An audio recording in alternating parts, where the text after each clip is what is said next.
Este día, hermanos, vamos a hacer una oración. Y antes de comenzar, bueno, pues ya ahora sí que de dominio público lo que está sucediendo en la ciudad, en la periferia y en otros lugares. Yo solamente quiero decirles, mis hermanos, ¿sí sabemos en quién estamos confiando? Pues hay que confiar en Él. Somos pueblo de Dios, somos hijos de Dios. Tenemos la protección del Señor. No tengamos miedo. No dejemos que estas situaciones nos atemoricen. Ciertamente tenemos familia y nos preocupa, ¿no? Pero hay que ponerla en manos de Dios. Es lo mejor que podemos hacer. Porque darle cabida a estas cosas que pasan solamente inquieta nuestros espíritus. Padre mío, Señor Dios Santísimo, le rogamos en esta mañana, Señor, su presencia, Señor, en este lugar primeramente, Señor, y dada, Señor, su omnipresencia, le pedimos que cubra y proteja a todo su pueblo, Señor. Estas situaciones que están pasando, Señor, son producto de la descomposición social, Señor, de la falta de temor, Padre mío.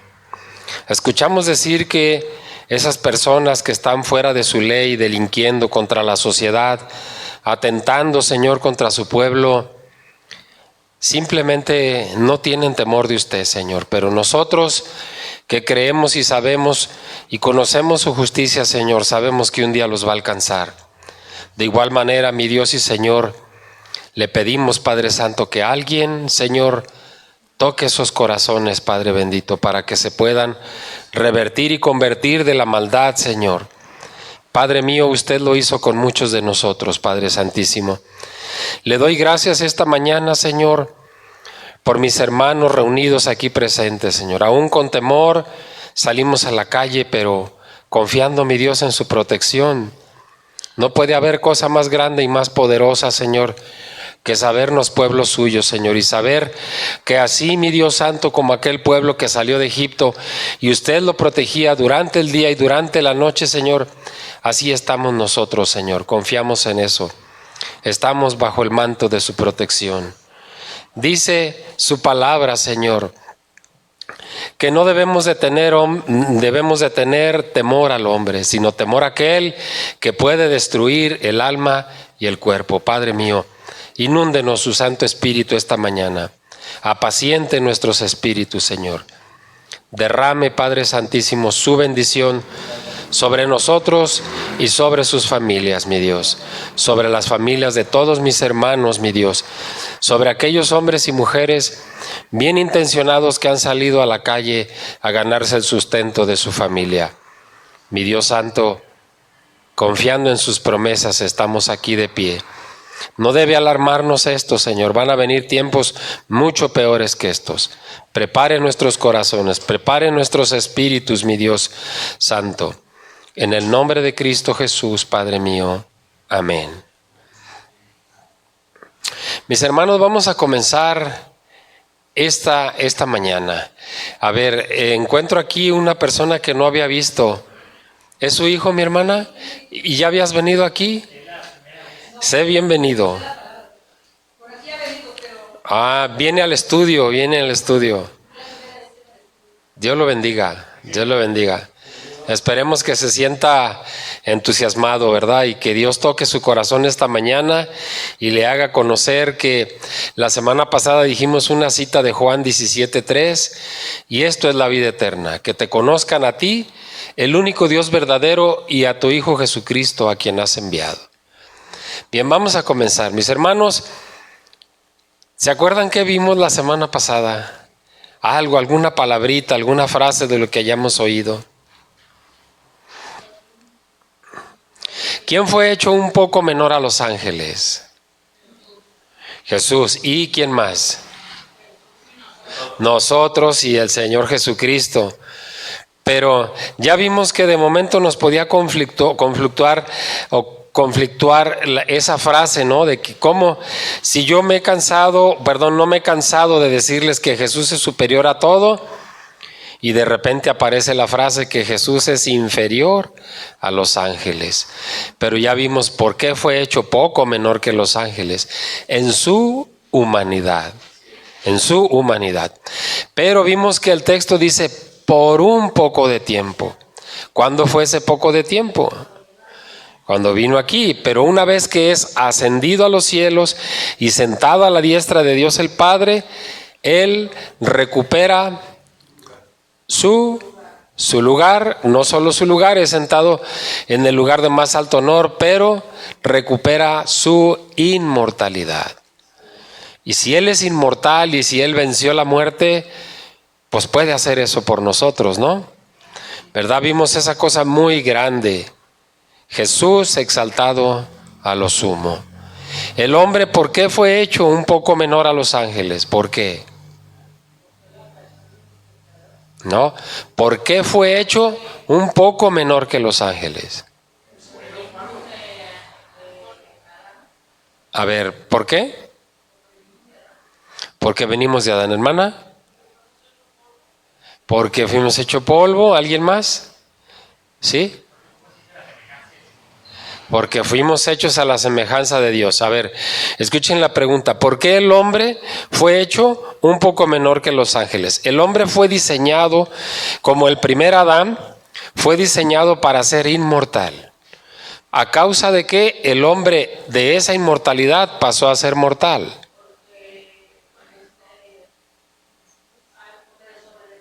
Porque desobedeció. ¿Alguien más dijo? ¿Usted dijo algo, hermana? Porque pecó, exactamente. Fuimos hechos y diseñados para ser inmortales, para ser como los ángeles. Pero a raíz de la desobediencia y del pecado, entonces vino la muerte. Pero ¿qué va a suceder cuando venga nuestro Señor Jesucristo de nueva cuenta? Con juicio, ya no viene a sacrificarse por los pecados, viene con juicio y con un reinado eterno. Primero un reinado milenial, lo vimos en Daniel, y posteriormente, pasados esos 1000 años, un reinado eterno. ¿Y qué va a pasar con nosotros si somos santificados y estamos en ese reino? ¿Qué va a pasar? Vamos a recuperar la inmortalidad. Vamos a ser inmortales. Vamos a ser, así como los ángeles son inmortales. No hemos escuchado de ningún ángel que haya muerto. La Escritura no contiene ningún relato en ese sentido, de que un ángel haya muerto. Entonces vamos a ser inmortales como los ángeles. Pero vamos a ser, en vez de un poco menor a los ángeles, vamos a ser mayor que los ángeles. ¿Por qué? Somos su creación. Si aún en pecado nosotros recibimos del Señor el poder y la autoridad para gobernar sobre su creación, sobre los peces, sobre las aves, sobre los animales, ¿sí? Cuando recuperemos la inmortalidad, aparte de ser inmortales y de ver al Señor, muchos, la semana pasada hablé de 144,000, 12,000 de cada tribu de Israel. Nosotros no somos descendientes de las tribus de Israel, no somos judíos, somos hechos hijos de Dios y somos coherederos con Cristo, de manera tal que vamos a tener funciones de gobierno, no sé cuáles, lo desconozco, pero los ángeles no van a gobernar sobre la creación de Dios. Lo vimos la semana pasada. Entonces, por eso nosotros seremos hechos un poco mayor que los ángeles, porque vamos a gobernar. Los ángeles vimos que no está sujetos a ellos el mundo venidero, ¿verdad? Acertadamente nuestro pastor nos dijo, esa palabra sujetarse significa que no van a tener autoridad sobre el mundo venidero. La autoridad va a ser del Señor y de sus siervos. ¿Sí? ¿Entendemos bien eso? El día de hoy vamos a comenzar con algo. Nuestro Señor Jesucristo había citado el Salmo 8:2 al oír a los niños que estaban en aquel lugar del templo cuando gritaban, Hosana al Hijo de David. ¿A qué se referían cuando dicen el Hijo de David? A Jesús, ¿verdad? A Jesús. Hosana al Hijo de David. ¿Alguien sabe qué significa esa palabra, Hosana? Ok. Bien, la palabra Hosana es una palabra traducida del hebreo al griego que significa sálvanos. Es una expresión de júbilo, sálvanos. El Salmo 118 dice, oh Jehová, sálvanos ahora. Vayan, acompáñenme a Mateo 21, versículos 15 y 16.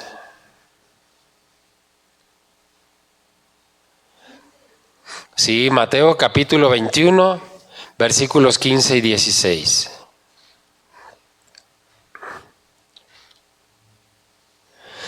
Pero los principales sacerdotes y los escribas, viendo las maravillas que hacía, y a los muchachos aclamando en el templo y diciendo, Hosana al hijo de David, se indignaron y le dijeron, ¿oyes lo que estos dicen? Y Jesús les dijo, sí. ¿Nunca leísteis, de la boca de los niños y de los que maman perfeccionaste la alabanza? Entonces ese grito de Hosana es un grito de júbilo, reconociendo que el Señor es nuestro Salvador. Sálvanos, Señor. Y el escritor de Hebreos, pueden ayudarle a la hermana que está por entrar, creo que, a ver.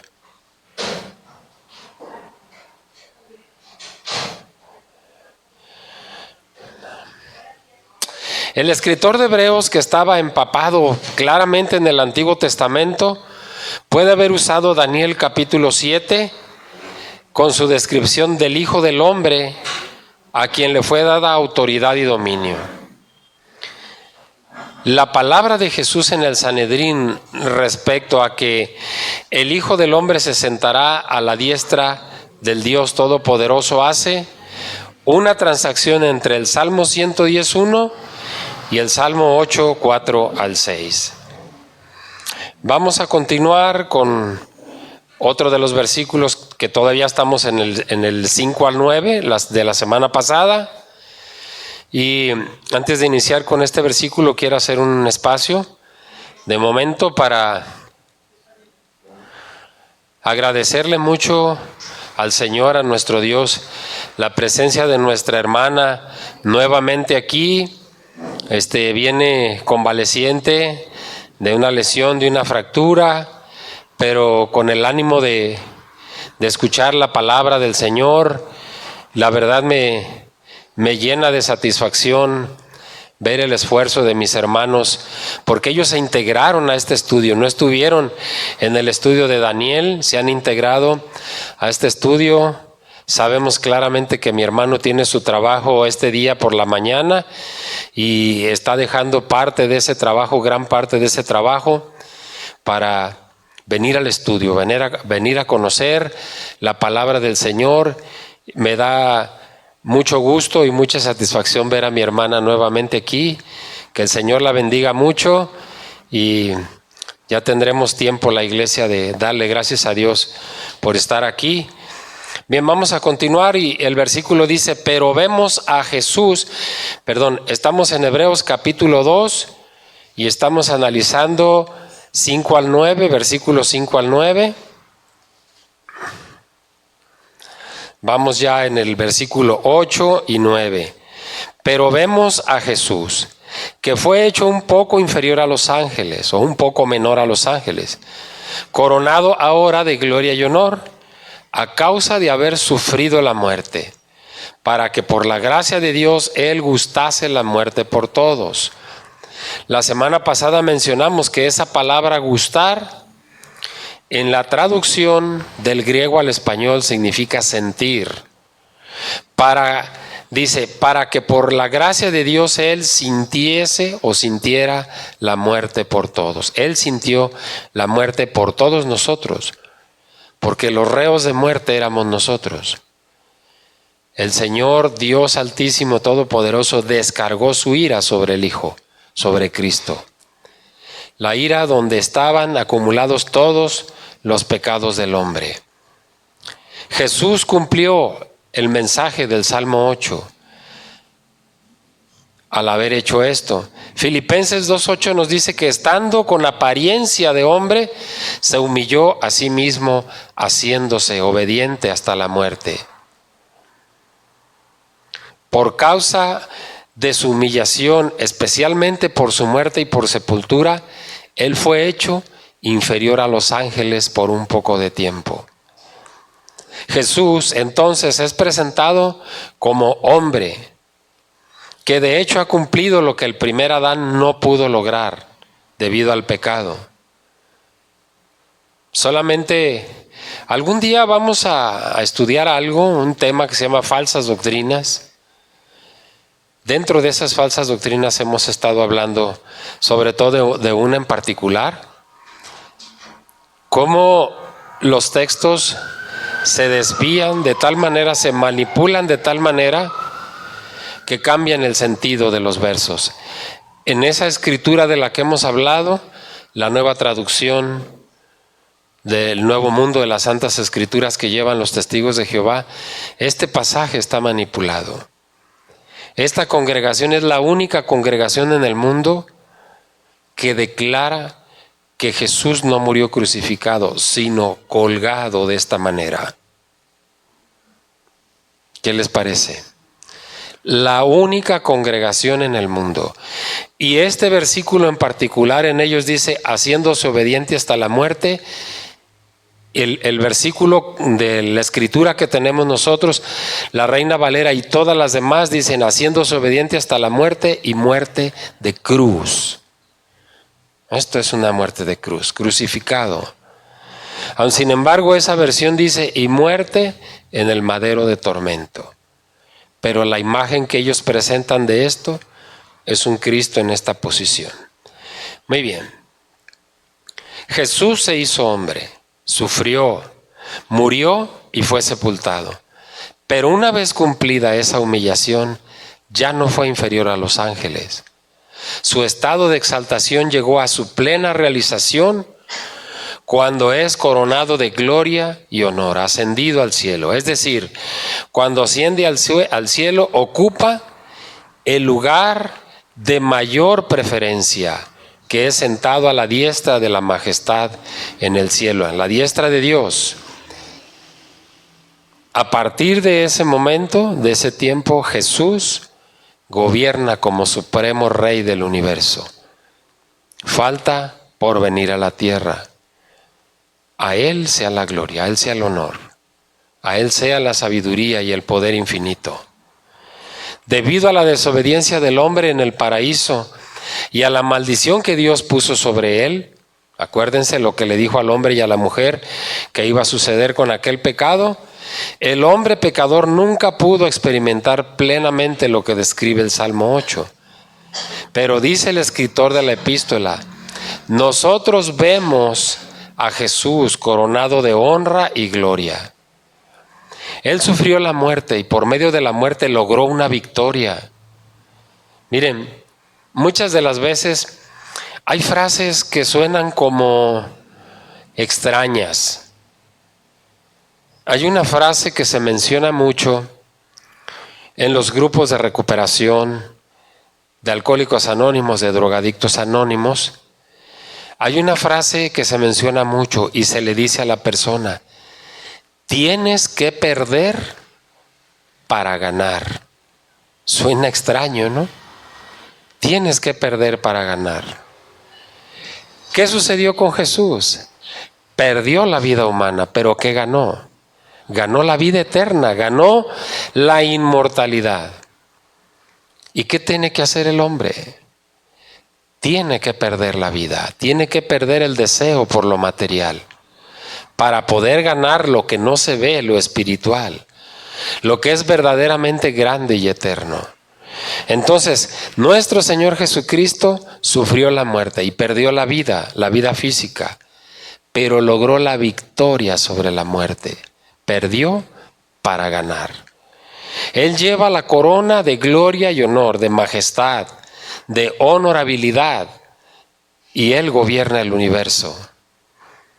Para ser más específicos, aunque el escritor no lo diga de forma así tan explícita, Todas las cosas están sujetas a Cristo.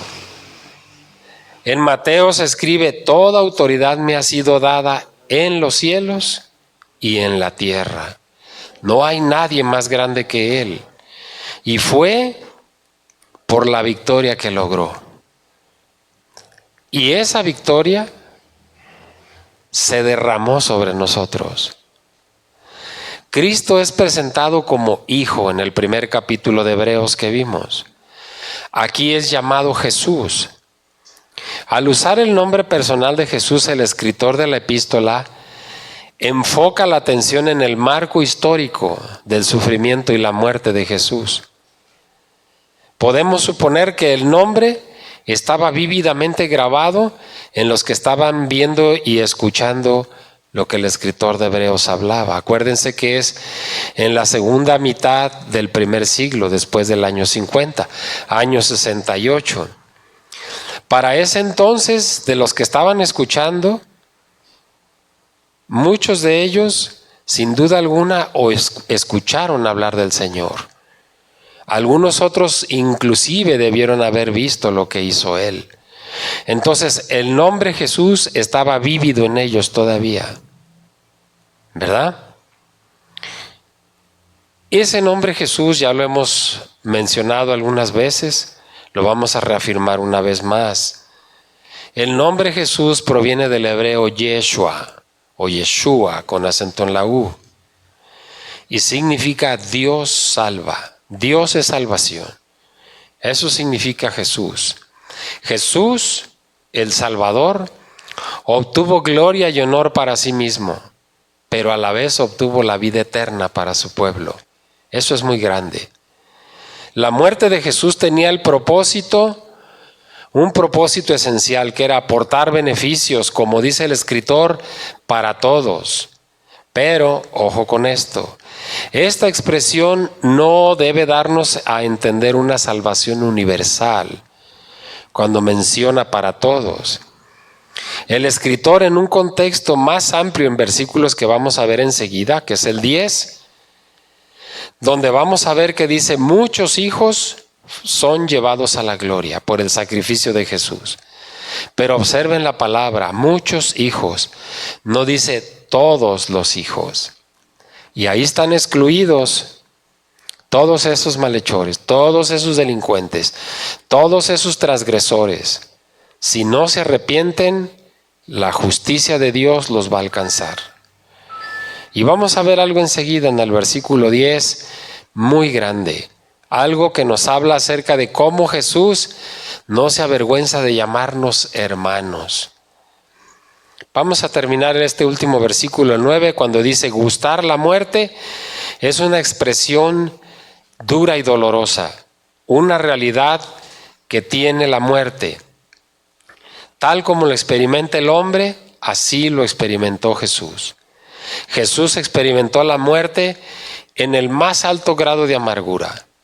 No como un noble mártir que aspira a un estado de santidad, sino como el Salvador sin pecado, que murió para librar a los pecadores de la maldición de la muerte espiritual. Miren, en una ocasión le escuché a un teólogo muy conocido ponernos un ejemplo acerca de esto. Y él platicaba algo así, dice: voy a poner un ejemplo para que lo puedan entender. Él decía: una vez que yo salí de mi casa, le dije a mi hijo: allí están los botes de basura, cuando pase el camión, acércalos para que se los lleven. Dice, pero él estaba jugando con un amigo. O sea, esto es muy común, es muy común. Entonces, el papá se va a hacer sus pendientes, pasa el camión de la basura, pero ellos están en el juego metidazos y no sacan la basura a tirar. Entonces llega el papá: hijo, ¿qué pasó con esos botes de basura que te dije que tirar? Papá, es que pues se me pasó, o sea, pues estábamos jugando. No, esto va a tener una consecuencia. Te voy a dar 7 azotes. Y entonces el amigo dice: Señor, por favor no lo castigue. Esos azotes démelos a mí. Porque yo, por estar jugando con él, lo entretuve y no hizo eso. Démelos a mí. ¿Qué diríamos nosotros? ¿Cómo te los voy a dar a ti si a ti no te di la orden? Tú no tienes la culpa. Ese es Jesús. Ese es nuestro Señor Jesucristo. Le dijo al Padre, descarga tu ira en mí. ¿Pero por qué? Tú no me has hecho nada, son ellos. ¿Por qué? El Padre descarga la ira en el Hijo. Porque el Hijo era y es inocente, sin mancha, sin pecado. Necesitaba un inocente para poder cubrir aquella falta. ¿Un pecador puede justificar a otro pecador? No, ¿verdad? Un justo sí puede justificar a un injusto. O sea, un injusto no puede justificar a otro injusto, pero un justo sí puede justificar a un injusto. Por eso la Escritura dice, el justo por los injustos, cuando habla de nuestro Señor Jesucristo, ¿verdad? En Hebreos 1, el escritor enfatiza la divinidad de Jesucristo. En el segundo capítulo lo utiliza para subrayar la humanidad de Jesucristo. Jesucristo en su naturaleza divina y humana estaba en condiciones de cumplir el mandato que se le había dado originalmente a Adán y que no lo cumplió. Dado que Cristo cumplió la obra expiatoria y que en consecuencia reclamó para sí la corona de gloria y honor, Él ha obtenido dominio no solo para sí mismo, sino también para los que le seguimos. Por tanto, hemos llegado a ser herederos y coherederos con Él. El paralelo existente entre la cita que Pablo hace entre el Salmo 8:6 y 1 Corintios 15:27 que vimos la semana pasada, dice que todas las cosas las sometió bajo sus pies y lo dio por cabeza sobre todas las cosas a la iglesia, la cual es su cuerpo. ¿No hemos dicho nosotros que el cuerpo espiritual de Cristo somos todos nosotros? Por algo no dice el Señor que debemos cuidar nuestros cuerpos porque son templo del Espíritu. Y miren, un versículo grande, no me acuerdo ahorita el nombre del versículo, pero dice el verso que no hay pecado más grande en el hombre que el atentar contra su propio cuerpo, porque es templo del Espíritu de Dios, ¿verdad? Un término clave que aparece en ese versículo de 1 Corintios 15, así como en Hebreos 2, es el verbo sujetar. Ambos escritores demuestran que Dios es el que actúa, que Cristo ha tomado el lugar del primer hombre. ¿Y qué tiempo transcurrió antes que la obra de Cristo llegó a su cumplimiento? Mis hermanos, no importa lo que puedan objetar los soberbios, los carnales, los incrédulos, la mente espiritual va a ver la gloria de Cristo. La mente del cristiano espiritual, convertido, arrepentido, va a ver la gloria de Cristo. Dios perfeccionó a su Hijo por medio de sus sufrimientos. ¿Cómo somos perfeccionados nosotros? Por medio del sufrimiento y de las pruebas. ¿Qué sucede cuando alguien dura días o semanas sin acordarse del Señor, pero le cae una enfermedad, a él o a su familia, un accidente, una fatalidad? ¿Y qué es lo primero que hace el ser humano? Acordarse de que Dios existe. Por eso es mejor ser amigos del Señor. Cuando los ángeles cayeron, nuestro Señor Jesucristo nunca, no hay ni un solo relato que nos hable acerca de que Él tuvo disposición para interceder por los ángeles que cayeron. Entonces no asumió la naturaleza de ángel, asumió la naturaleza humana porque quiso interceder por nosotros humanos. La naturaleza de los ángeles no podía ser un sacrificio expiatorio por los pecados de nosotros. Tenía que ser la naturaleza de un humano, de un ser humano. Vamos a continuar, versículos 10 al 13, capítulo 2 de Hebreos. Ya terminamos 2 al 9 ese pasaje. Un poquito difícil de entender, ya lo comprendimos. La verdad, muy alentador. Hebreos capítulo 2, versículos 10 al 13. Porque convenía a aquel por cuya causa son todas las cosas y por quien todas las cosas subsisten, que habiendo de llevar muchos hijos a la gloria, perfeccionase por aflicciones al autor de la salvación de ellos. Porque el que santifica y los que son santificados, de uno son todos, por lo cual no se avergüenza de llamarlos hermanos, diciendo: anunciaré a mis hermanos tu nombre, en medio de la congregación te alabaré. Y otra vez, yo confiaré en él, y de nuevo, he aquí yo y los hijos que Dios me dio. Si se fijan en estos últimos 2 versículos, al final, entre paréntesis o ahí por un ladito, hay unas frases, unos textos, unos números alusivos al Antiguo Testamento. El versículo 12 tiene el Salmo 22, 22 y el 13 tiene Isaías 8, 17 al 18. Ya sabemos que nuestro escritor, nuestro teólogo, que escribe la epístola a los Hebreos, era alguien que conocía perfectamente la escritura del Antiguo Testamento. Y para respaldar sus dichos, para respaldar sus exhortaciones, sus amonestaciones, acudía a versos que ya habían sido escritos en el Antiguo Testamento. Bien, otra vez versículo 10, porque convenía a aquel por cuya causa son todas las cosas. ¿Quién es? Es Cristo. Y por quien todas las cosas subsisten, Cristo. Que habiendo de llevar muchos hijos a la gloria, como por el sacrificio en la cruz, perfeccionase por aflicciones al autor de la salvación de ellos. El Padre Celestial perfeccionó la humanidad de Cristo por medio del sufrimiento. Versículo 11, porque el que santifica y los que son santificados, Dios y sus hijos, de uno son todos, todos somos del Señor. Por lo cual no se avergüenza de llamarlos hermanos. Ahorita vamos a desglosar eso. Porque, a ver, ¿somos hijos de Dios? ¿Él es nuestro Padre? ¿O somos hermanos? Entonces, de Cristo, de Dios, ¿somos hermanos? Versículo 12, anunciaré a mis hermanos tu nombre. En medio de la congregación te alabaré. Y otra vez, yo confiaré en él. Y de nuevo, he aquí yo y los hijos que Dios me dio. Ahora está hablando de hijos cuando acaba de hablarnos de hermanos.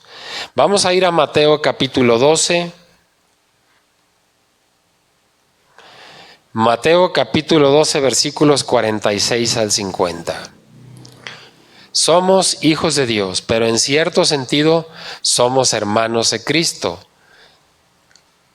Nosotros mismos, mis hermanos, que nos mencionamos y nos hablamos como hermanos, hay algunas congregaciones cristianas que se dicen hermano en Cristo. Nosotros somos hermanos en Cristo. Aunque solamente nos llamamos como hermanos unos a otros, pero somos hermanos en Cristo. Mateo capítulo 12, versículos 46 al 50. Mientras él aún hablaba a la gente, he aquí su madre y sus hermanos estaban afuera, y le querían hablar. Y le dijo uno, he aquí tu madre y tus hermanos están afuera, y te quieren hablar. Respondiendo él al que le decía esto, dijo, ¿quién es mi madre y quiénes son mis hermanos?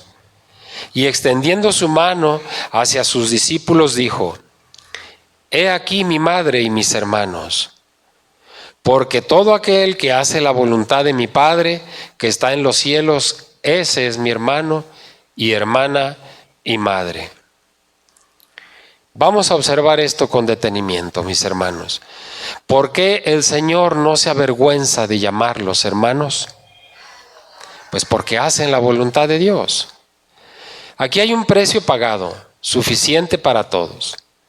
Porque fue en nuestra naturaleza donde se hizo presente y fue tentado o probado, humillado, azotado, burlado, vejado. Aquí se demuestra el amor maravilloso de Dios, porque cuando Cristo supo lo que debía sufrir en nuestra naturaleza y cómo iba a morir en ella, la asumió sin objeciones, sin condiciones y con presteza. Hace un momento hablábamos acerca de ese pasaje de Filipenses, que dice que siendo en forma de Dios no estimó el ser igual a Dios como cosa a que aferrarse, sino que se despojó a sí mismo, tomando forma de siervo, tomando forma de hombre, hecho semejante a los hombres, y estando en esa condición de hombre se humilló a sí mismo, haciéndose obediente hasta la muerte y muerte de cruz, lo que mencionaba yo ahorita. A causa de esa humillación del Señor, Dios lo exaltó a lo sumo.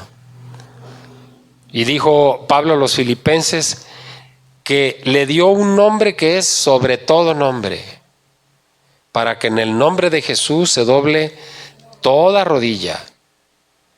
Pero fíjese lo específico del versículo, de los que están allá arriba en los cielos, y de los que están en la tierra y de los que están debajo de la tierra.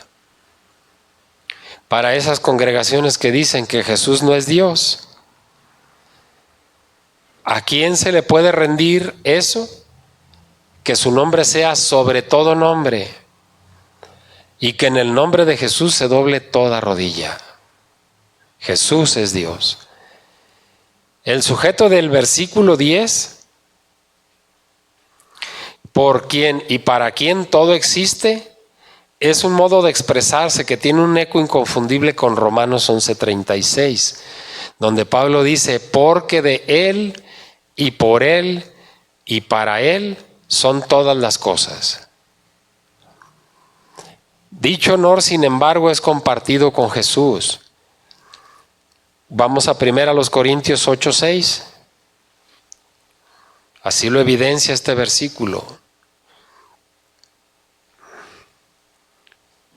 Ese honor del Padre es compartido con Jesús. 1 Corintios 8:6. Para nosotros, sin embargo, solo hay un Dios, el Padre, del cual proceden todas las cosas, y nosotros somos para Él, y un Señor, Jesucristo, por medio del cual son todas las cosas, y nosotros por medio de Él. Está hablando de las dos personas de la Trinidad, que son tres, pero se fija cómo lo hace o lo menciona como uno solo, y un Señor Jesucristo, por medio del cual son todas las cosas.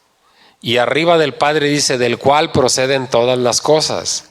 Es lo mismo, repetido en dos personas. Pablo les dijo a los colosenses, porque en Él, en Cristo, fueron creadas todas las cosas, las que hay en los cielos y las que hay en la tierra, visibles e invisibles. Jesús es presentado como el autor de la salvación de ellos. ¿Quiénes son ellos? Los hijos. En realidad, Él va delante de ellos, puesto que Él es el pionero de la salvación. Él es el fundador de la salvación. En Hebreos 12:2 vemos un verso que nuestro pastor nos mencionó la semana pasada. A Jesús se le llama el autor y consumador de la fe. Dios le hizo pasar por medio de horrendos sufrimientos para obtener la perfección. Fue la voluntad de Dios que su Hijo sufriese para lograr la salvación por muchos. Pero a ver, ¿cómo por medio del sufrimiento para perfeccionar a Jesús? ¿Qué no es perfecto Jesús? ¿Cómo puede Jesús ser perfeccionado si Él no tiene ni pecado ni mancha? Es necesario entender esa palabra perfeccionar. Para nosotros perfeccionar significa ser perfecto, algo que no era perfecto. Pero Cristo siempre fue perfecto. ¿Cuál es la diferencia aquí? Lo que he mencionado también la semana pasada. Hay palabras que en el griego original no significan lo que significan en nuestro idioma en español. Esa palabra perfeccionar en el griego significa lograr la más alta meta. Entonces, ¿cómo puede Jesús ser perfeccionado en el estricto sentido de la palabra como nosotros lo entendemos? No, porque Jesús no tiene mancha ni tiene pecado, Él es perfecto. De lo que habla es de que Jesús, por medio del sufrimiento, logró llegar a la más alta meta. ¿Cuál era esa más alta meta? La salvación de todos nosotros. En el contexto de Hebreos, el término perfeccionar o llevar a la perfección significa que Jesús quitó nuestros pecados que estaban ante la presencia de Dios. Él llegó a la más alta meta. No dice acaso al final Jesús, cuando está a punto de morir, consumado es. Es como decir, terminé el trabajo que me diste. Llegué a la meta, acabé la carrera. Entonces es llegar a la más alta meta. Por medio del sacrificio de la muerte en la cruz, Jesús pudo consagrar a los muchos hijos que el Padre le dio.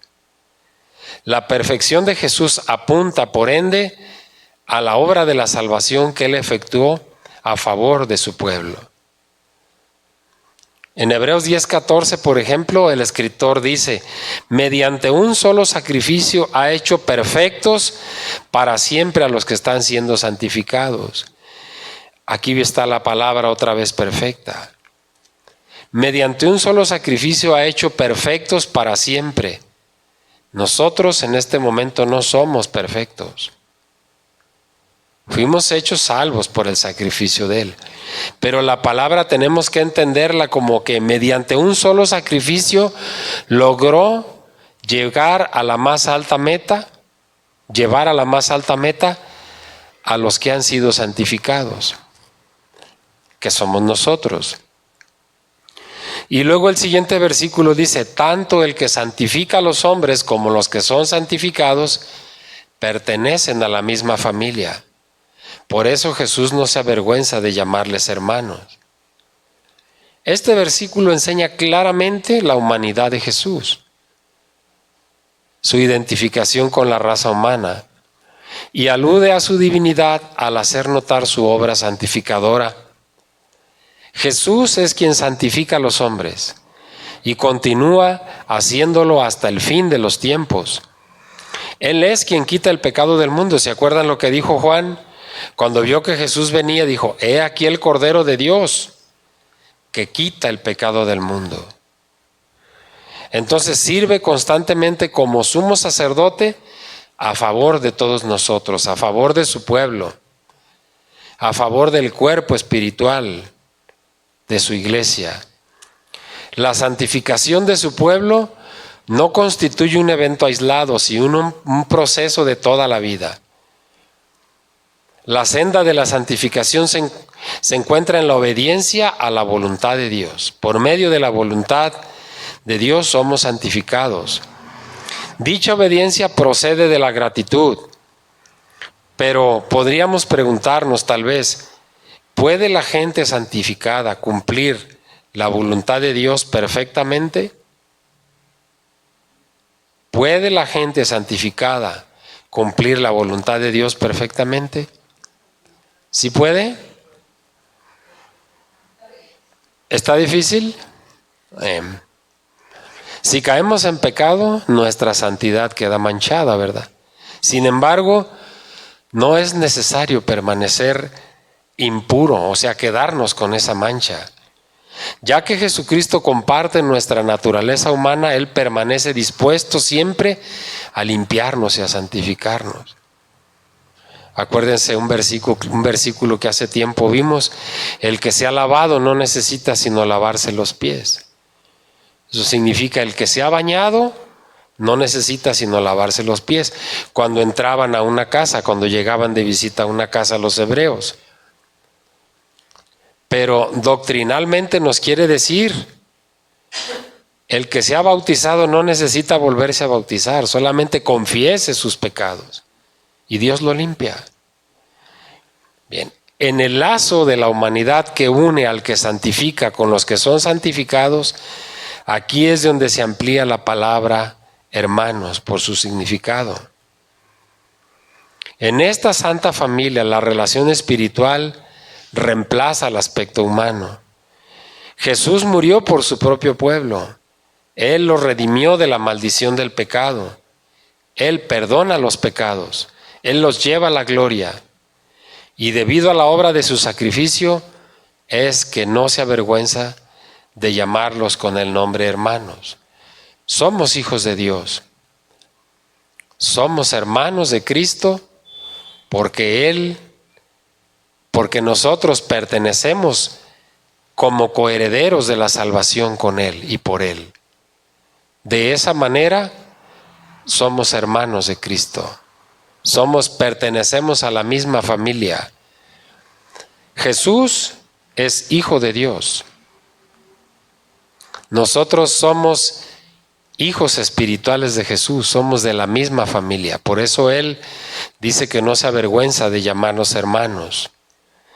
Vamos a Mateo 28:10, por favor.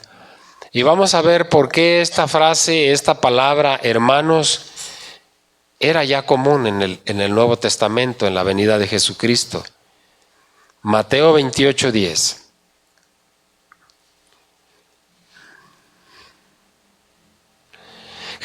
Entonces Jesús les dijo: no temáis, id, dad las nuevas a mis hermanos, para que vayan a Galilea y allí me verán.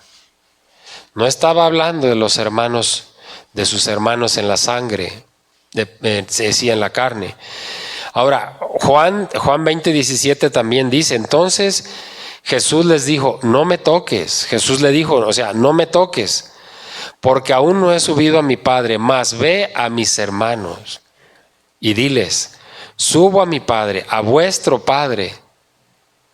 Ahí está la frase que yo les mencionaba, como hijo de Dios. Subo a mi Padre, es hijo de Dios, a vuestro Padre, al Padre de nosotros, a mi Dios y a vuestro Dios. Y dice el verso, y otra vez, yo confiaré en Él, y de nuevo he aquí yo y los hijos que Dios me dio. Como Padre somos sus hijos, como seres humanos somos sus hermanos. En este punto de su consideración, el escritor vuelve a la profecía de Isaías y toma 2 renglones de Isaías. Vamos a Isaías 8, versículos 17 y 18.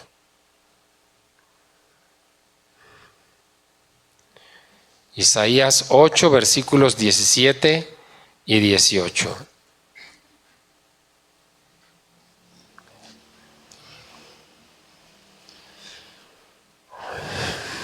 Isaías capítulo 8, versículos 17 y 18. Esperaré, pues, a Jehová, el cual escondió su rostro de la casa de Jacob, y en él confiaré. He aquí, yo y los hijos que me dio Jehová, somos por señales y presagios en Israel, de parte de Jehová de los ejércitos que mora en el monte Sión. Allí está lo que yo les comentaba hace un momento. El escritor toma versículos del Antiguo Testamento para llevarlos a la enseñanza que está derramando sobre los hebreos. Dice, pondré mi confianza en Él. Esa es la parte final del versículo 17. Aquí estoy yo y los hijos que Dios me ha dado. Forma la parte primera del versículo 18. Isaías testifica que Él esperará en el Señor, que esconde su rostro de la casa de Jacob, lo que acabamos de leer. Y los hijos que Dios le ha dado son signos y símbolos en Israel, de parte del Dios Todopoderoso, que mora en el monte Sión. Hermanos, en el contexto de estas 2 citas hay una importancia relevante. Los capítulos 7, 8 y 9 de Isaías son mesiánicos. Por ejemplo, el nombre de Emmanuel aparece en Isaías 7:14. O sea, son mesiánicos. Isaías 8:8, por ejemplo, en el siguiente capítulo, dice: y pasando hasta Judá, inundará y pasará adelante, y llegará hasta la garganta, y extendiendo sus alas llenará la anchura de tu tierra, oh Emmanuel. Ahí está hablando de nuestro Señor Jesucristo. Esa oración, pondré mi confianza en Él, fue incorporada al Salmo y al cántico espiritual del Salmo 18:2 y constituía parte de la heredad del pueblo de Dios. Es necesario notar que las palabras del profeta Isaías llegan a ser palabras de Cristo.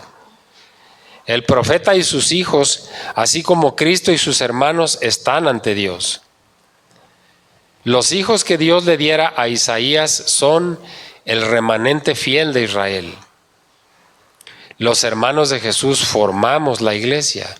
Los hijos que Dios le dio a Jesús, o los hermanos que Dios le dio, formamos la iglesia. Así como Isaías estaba rodeado de sus conciudadanos que temían a Dios, del mismo modo Cristo está en medio de nosotros como pueblo. Y así como el remanente fiel del tiempo de Isaías era el signo y el símbolo de Dios en un mundo de incredulidad, así la iglesia de hoy funciona como portadora de la luz del mundo, donde hay oscuridad y pecado. La expiación dio lugar a la liberación de su pueblo de la esclavitud de Satanás y al perdón de los pecados por la fe. Fíjense qué cosas tan grandes logró el Señor. Expiar el pecado y liberarnos de la esclavitud de Satanás. No esperemos ayuda del mundo ni de artificios humanos. Busquemos mejor el perdón, la paz, la gracia, la esperanza viva en el cielo, por fe en Jesucristo, que murió y resucitó. Y además, quien está pronto a socorrer a los que son probados o tentados. Por eso se hizo hombre, para que fuera apto en toda forma de socorrer a su pueblo, habiendo pasado él por las mismas pruebas o tentaciones, pero siguiendo libre de pecado, sin pecado. Él es el impecable. Bien, vamos a continuar. Hebreos 2, 14 al 18. Hebreos capítulo 2, versículos 14 al 18. Así que, por cuanto los hijos participaron de carne y sangre, él también participó de lo mismo, para destruir por medio de la muerte al que tenía el imperio de la muerte, esto es, al diablo, y librar a todos los que por el temor de la muerte estaban durante toda la vida sujetos a servidumbre. Porque ciertamente no socorrió a los ángeles, sino que socorrió a la descendencia de Abraham, por lo cual debía ser en todo semejante a sus hermanos, para venir a ser misericordioso y fiel sumo sacerdote en lo que a Dios se refiere, para expiar los pecados del pueblo. Pues en cuanto él mismo padeció, siendo tentado, es poderoso para socorrer a los que son tentados. Hace tiempo mencionamos que el vocablo para prueba y tentación es el mismo. Es el vocablo periasmos. Pero nosotros debemos de ver, según el contexto del versículo, cuál de las dos frases es más correcta, si siendo tentado o siendo probado. Porque aquí dice, pues en cuanto él mismo padeció siendo tentado, aquí lo más correcto sería probado, porque Dios no puede ser tentado, dice la Escritura, ni Él tienta a nadie. Lo dice Santiago, ¿verdad? Entonces, cuando veamos esa palabra tentado, ubiquemos si es precisamente la palabra tentación la que corresponde mejor ahí o la palabra prueba. La otra parte del versículo 18 dice, es poderoso para socorrer a los que son tentados. ¿Qué dice la Escritura? Que Él no puede ser tentado ni tienta a nadie, sino que cada uno, por la concupiscencia, puede dar luz o entrada al pecado, ¿verdad? Bien, por la necesidad de librar a su pueblo de los enemigos, la muerte, que son la muerte y Satanás, significaba que Jesús tenía que hacerse hombre. Tenía que tener un cuerpo de carne y de sangre y debía ser totalmente humano para librar a su pueblo, que era humano.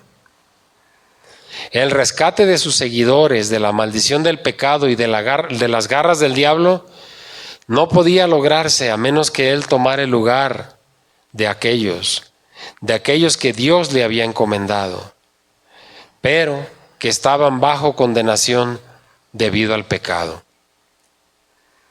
Por ser Jesús de naturaleza divina, hubiera sido imposible para Él librarnos del pecado humano si no compartiera Él mismo nuestra naturaleza.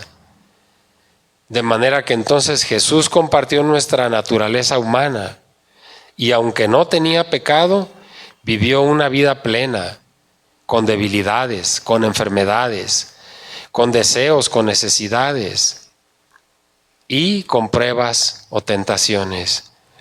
Jesús se hizo hombre de tal forma que ahora es nuestro pariente consanguíneo, porque somos herederos. Dice este mismo escritor en el capítulo 4 que porque no tenemos un sumo sacerdote que no pueda compadecerse de nuestras debilidades, sino uno que fue tentado en todo. Esa es la palabra que está ahí.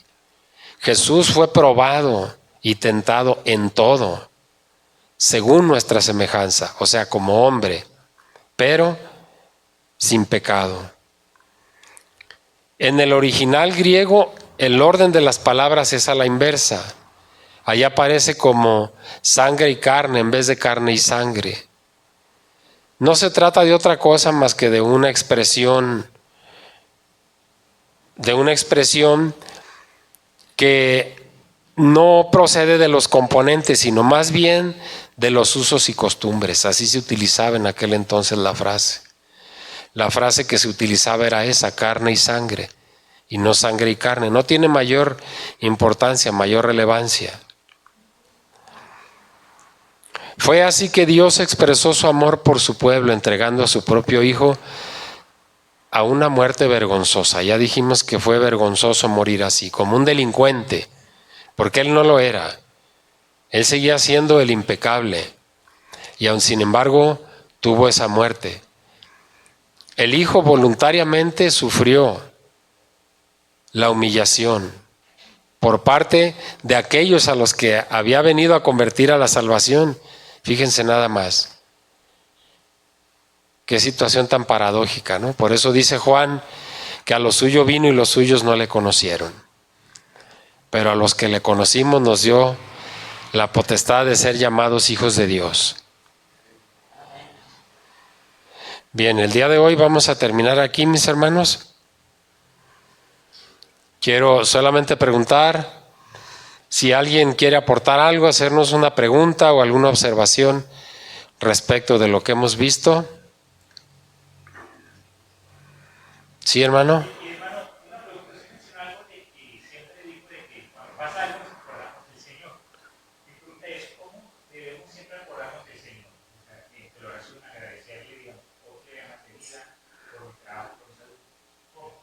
¿Cómo? Bien. Mire, hay varios textos. Velad y orad para que no entréis en tentación. Pero yo le digo algo.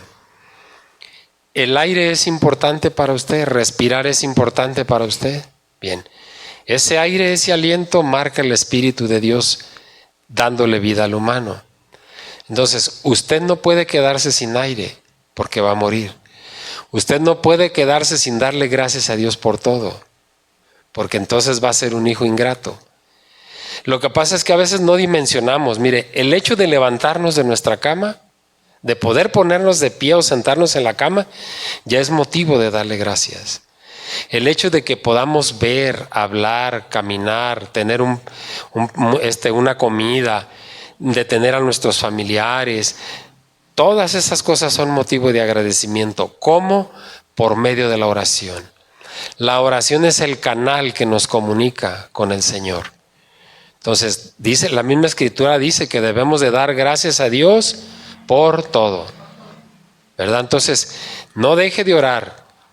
Que no sea su oración solamente al levantarse y al acostarse. En el día, que se acuerde, haciendo lo que esté haciendo, dele gracias a Dios por eso. ¿Va?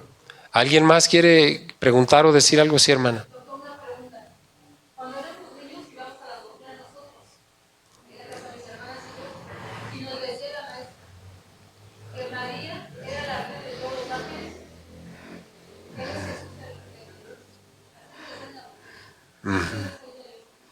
Acuérdese, mi hermana, gracias. Acuérdese que es una doctrina diferente, ¿verdad? Por eso se separó la iglesia en el año 1600 y vino la Reforma Protestante, ¿verdad? No hay un solo versículo en la Escritura, no hay un solo versículo en la Escritura que diga que María puede interceder por nosotros. El único mediador entre Dios y los hombres, eso sí lo dice la Escritura.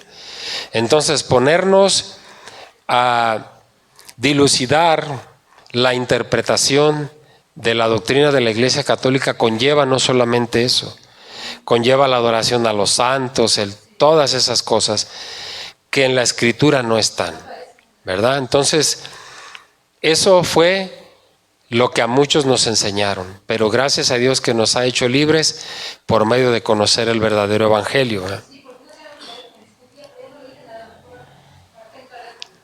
Es lo mejor. Es lo mejor. Muy bien, mis hermanos, terminamos este día. Voy a darle gracias a Dios. Señor, Dios mío, le damos gracias, Padre Santísimo, por el cuidado que tiene de nosotros. Le damos gracias por traer su palabra, Señor, a nuestros corazones. Grábela, por favor, Señor. Ayúdenos a ser respetuosos, Señor, y obedientes, Señor. A rechazar en todo momento, Señor, la incredulidad, porque esta, Señor, en unos estudios anteriores vimos que nos lleva a la apostasía. Mi Dios Santo, queremos amarle, queremos adorarle, queremos reconocerle, mi Dios, como lo que usted es, la máxima majestad, mi Dios Santo. Gracias, Señor bendito, le honramos, le glorificamos y le damos gracias por nuestras vidas y la vida de nuestras familias, en el nombre de nuestro Señor Jesucristo. Amén.